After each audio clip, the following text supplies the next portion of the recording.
Welcome back to my channel only targeted. जैसा कि आप जानते हैं कि हम लोग सारी चीज़ों को बहुत डिटेल में पढ़ रहे हैं ताकि एग्जाम ओरिएंटेड कोई भी चीज़ छूट ना पाए और यूपीएससी और बीपीएससी करने में आपका सहायता मिले और साथ ही साथ आंसर राइटिंग का प्रैक्टिस हो सके। तो चलिए आज हम लोग का जो टॉपिक है वो है आपातकालीन प्रावधान। कौन सा टॉपिक है? आपातकालीन प्रावधान।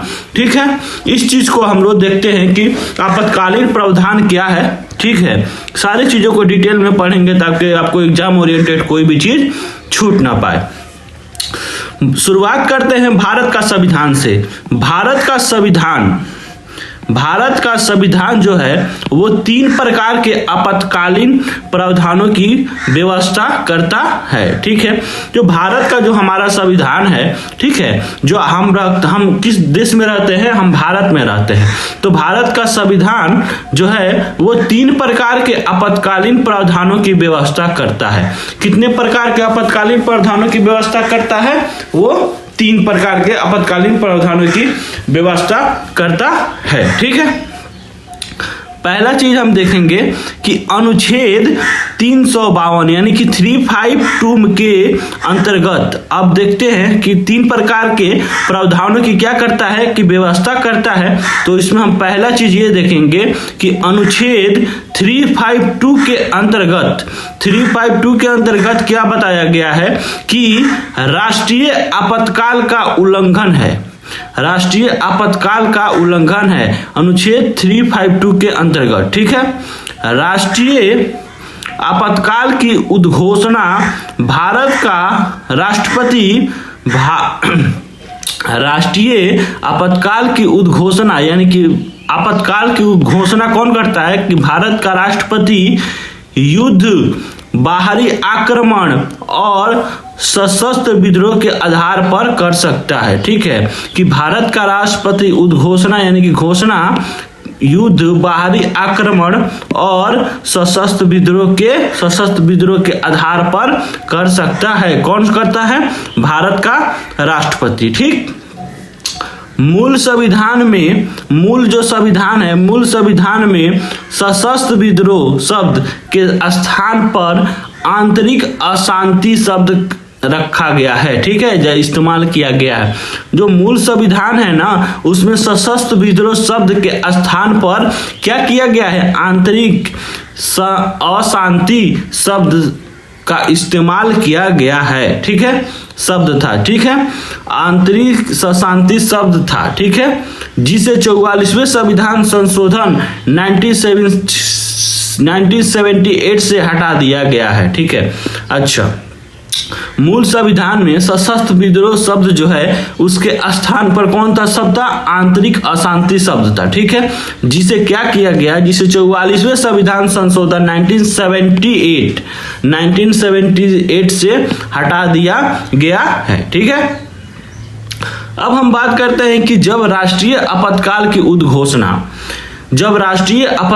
उद्घोषणा युद्ध या बाहरी आक्रमण के आधार पर की जाती है। ठीक है, तो इसे बाहरी आपातकाल कहते हैं। तो इसे क्या कहते हैं?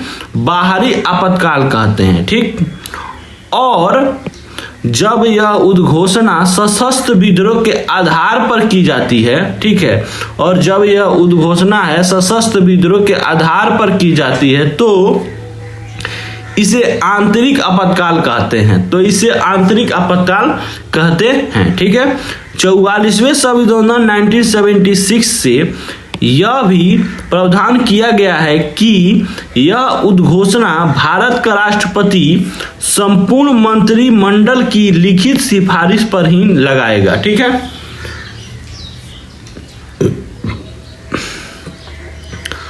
बाहरी और आंतरिक समझ में आया। उसके बाद 44वें संविधान संशोधन से यह भी प्रावधान कर दिया गया है कि यह उद्घोषणा भारत का राष्ट्रपति तो लगाएगा। भारत का राष्ट्रपति संपूर्ण मंत्रिमंडल की लिखित सिफारिश पर ही लगाएगा। क्या करेगा? लिखित सिफारिश पर ही लगाएगा। ठीक है, इस उद्घोषणा को 1 माह के अंदर अंदर संसद के दोनों सदनों से विशेष बहुमत से करवाना आवश्यक है। ठीक है, इस उद्घोषणा को 1 माह के अंदर अंदर संसद के दोनों सदनों के विशेष बहुमत से करवाना आवश्यक है, आपातकाल के लगाना हो तो। ठीक है, एक बार यह अनुमोदन हो जाने के पश्चात यह उद्घोषणा 6 माह तक प्रभावी रहता है। अच्छा, एक बार जब सारा कुछ तैयार हो जाए, अनुमोदन हो जाए के पश्चात उसके बाद उद्घोषणा है 6 माह तक प्रभावी रहता है, यानी कि 6 माह तक रहता है। ठीक है, और इसे इसी प्रक्रिया के द्वारा कितनी बार भी बढ़ाया जा सकता है, और इसे इसी प्रक्रिया के द्वारा कितनी भी बार बढ़ाया जा सकता है, यानी कि संसद के द्वारा, मंत्रिमंडल के द्वारा इसे कितने भी बार बढ़ाया जा सकता है। जो प्रक्रिया है आपातकालीन लगाने का, उसी प्रक्रिया के द्वारा इसे कितनी भी बार बढ़ाया जा सकता है। ठीक है, यदि आपातकाल की उद्घोषणा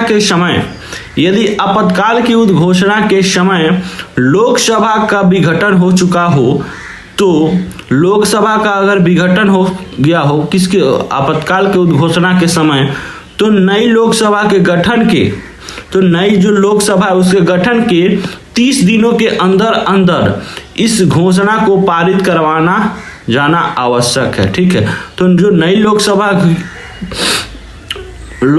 लोकसभा के गठन के 30 दिनों के अंदर अंदर इस घोषणा को पारित करवाना क्या है, आवश्यक है। ठीक है, बशर्ते कि इस अवधि के दौरान राज्यसभा इसे पारित कर चुकी हो।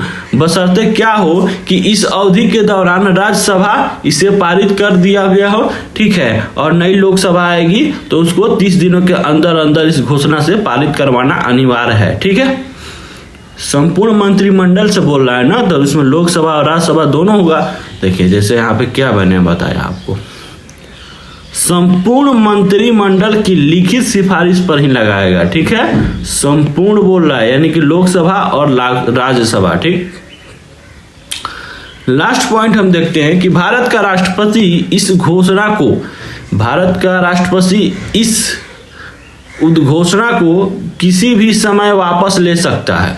ठीक है, यदि लोकसभा अपने साधारण बहुमत से एक प्रस्ताव पारित करके इस उद्घोषणा को समाप्त करना चाहे तो कर सकती है। ठीक है, लोकसभा क्या करे, एक साधारण बहुमत से इस प्रस्ताव को पारित करके समाप्त करना चाहे तो क्या करती है, समाप्त कर सकती है। तो ये था क्या आपका, क्या था, आपातकालीन प्रावधान।